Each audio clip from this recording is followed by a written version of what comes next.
You are listening to the Marc Guzman podcast experience.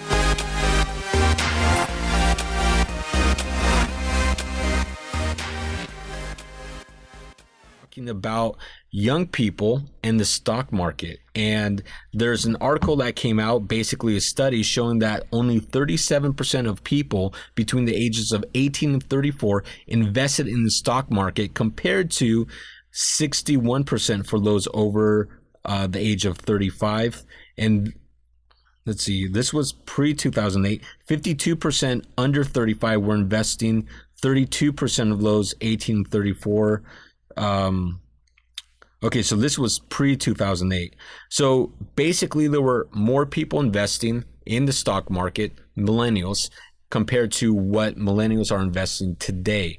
And I think one of the biggest reasons is that you don't have stability in the job market. And there's been plenty of articles that have been coming out in the last year about what millennials and even the next generation have to go through and are going to go through, because there's just not enough jobs to provide stability. So you have a lot of people that are working 1-2 part-time jobs, plus doing Uber, Lyft on the side. And they're doing a lot of these part-time jobs, gigs. It's the gig economy is really what they're terming it. Mm-hmm. And that does not provide stability. So if you don't have stability, the last thing you're going to do is take whatever money you have in the bank and reinvest it into anything. And that could be real estate, stocks, anything. Well, a big part of it too is just the whole big social mores have changed. In fact, a big part of the question we were trying to answer is, do we need to encourage millennials to invest more in the stock market? And again, I don't really invest much in the stock market. I have like a mutual fund for my SEP IRA and things of that nature, but I don't actively participate. So I can't really even speak to the fact about should millennials invest more in the stock market, because I'm not a big firm believer in it myself. But the other big part of it, as Marc was saying, is that it's a gig economy. The people don't stay at their job for 20 years or 30 years anymore as they did in the past. And so they're working multiple jobs and they don't have that additional disposable income. You see apps out there all the time where it's supposedly making it easier for people to invest a smaller amount into the stock market. However, the statistic does point out not too many people invest in the stock market. And I guess, I have to speak to that. I don't have a whole lot of confidence myself in the stock market and its volatility. Well, the reason why the stock market is so important is because the stock market is very easy to get into. I mean, you could literally buy penny stocks and you're in, right? You could, yeah. And then, I mean, if you wanted to buy share of Facebook, I mean, I don't know where that's at exactly right now, but well, I mean, a couple of the brokers that work with us here in the office, they're really, really big into the stock market. Now, a lot of times I'll look over their shoulder as they're trading. I have a couple of day traders here in the office that work real estate as their primary gig, and they like to play the stock market doing day trades.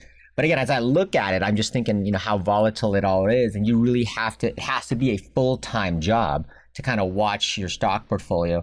Otherwise, things can change so rapidly.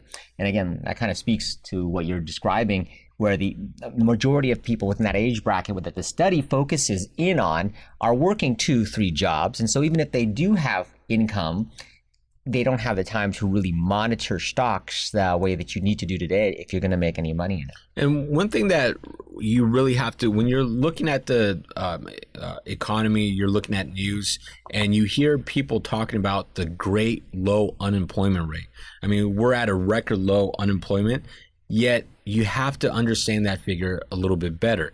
Just because we're at a super low unemployment does not mean that the economy is great. Yes, it's a good indicator, it's a good sign, but it's not the be-all, end-all. And so look what happened when you saw the short-term rates rise up just a little bit.